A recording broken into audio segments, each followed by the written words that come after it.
Ya pemirsa, Gubernur Kepri Ansar Ahmad melakukan video conference dengan Duta Besar Denmark di Rupatama Lantama 4 Pemprov Kepri. Dalam video conference tersebut, Gubernur ucapkan terima kasih kepada pemerintah Denmark yang begitu perhatian dan apresiasi terhadap Kepri.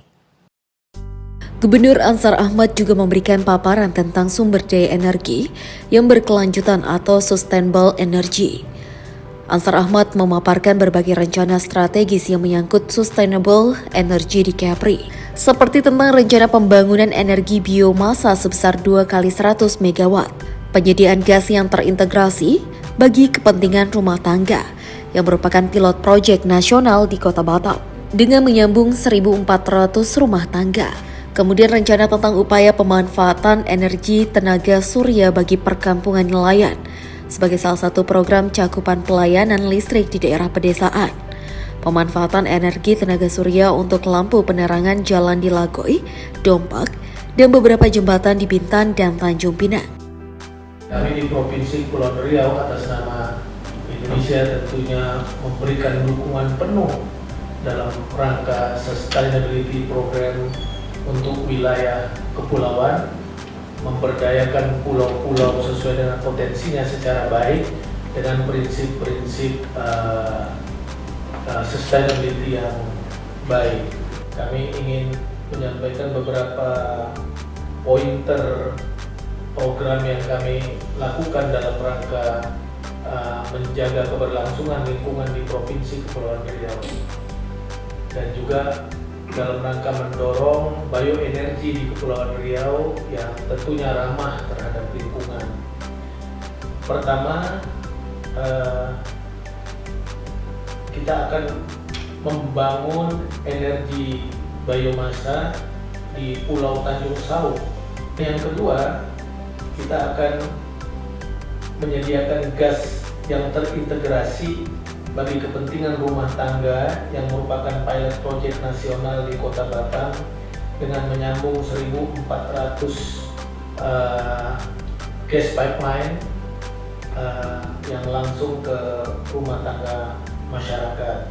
Kemudian kita memiliki gugus tugas task force penanganan lingkungan untuk mengatasi tumpahan minyak, termasuk melakukan pengawasan di laut terbuka, khususnya di luar area kepelabuhanan. Lalu menandatangani kerjasama antara PLN dengan pihak swasta dan kita saksikan itu kita dorong, khususnya di Pulau Tanjung Sau, karena di antara Tanjung Sau itu ada Pulau Bintan, Pulau Batam yang aktivitas pembangunannya cukup padat, cukup besar, maka energi biomasa ini akan kami dorong secara bertahap barangkali untuk menjadi substitusi energi yang selama ini menggunakan coal atau batu bara yang mungkin intensitas lingkungannya terus perlu kami tekan dari waktu ke waktu. Saya menyambut baik dan terima kasih kepada Dubes, Bapak sekalian, dan mungkin kita bisa. Lebih jauh, Ansar Ahmad juga merencanakan mereview Perda untuk memberikan insentif pajak untuk mendukung inisiatif kota hijau, khususnya di sekitar transportasi dan kendaraan bermotor yang menggunakan tenaga listrik. Ansar menjelaskan banyak potensi energi terbarukan yang luar biasa, dan ke depan kita akan memanfaatkan secara maksimal untuk kesejahteraan masyarakat secara luas. Beberapa potensi energi terbarukan di Kepri yang akan dimanfaatkan secara serius diantaranya potensi biomasa 11,6 MW, potensi biogas 4,3 MW, potensi energi laut 126,567 MW, potensi energi angin sebesar 922 MW, serta potensi tenaga surya 7,763 MW. Selain itu, Gubernur juga memaparkan tentang rencana pengelolaan limbah yang akan dimotori oleh PT Batam Sludge and Slope Environmental Technology di Batam yang secara khusus mengolah sampah industri dan pembersihan tangki kapal di Pulau Nipah, Kota Batam.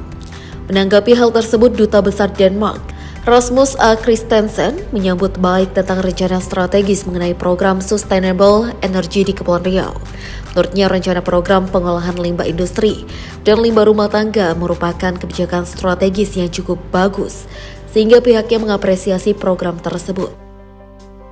Senang sekali dapat berjumpa lagi, walaupun secara virtual sudah cukup lama ya, sejak kita bertemu terakhir, terpisahkan karena pandemi, tetapi tidak berarti kerjasama yang sudah kita bangun ini tidak akan berjalan. Dan satu poin penting yang ingin saya sampaikan di sini bahwa Sustainable Island Initiative adalah bagian dari kerjasama energi dan lingkungan yang juga ada pada tingkat nasional.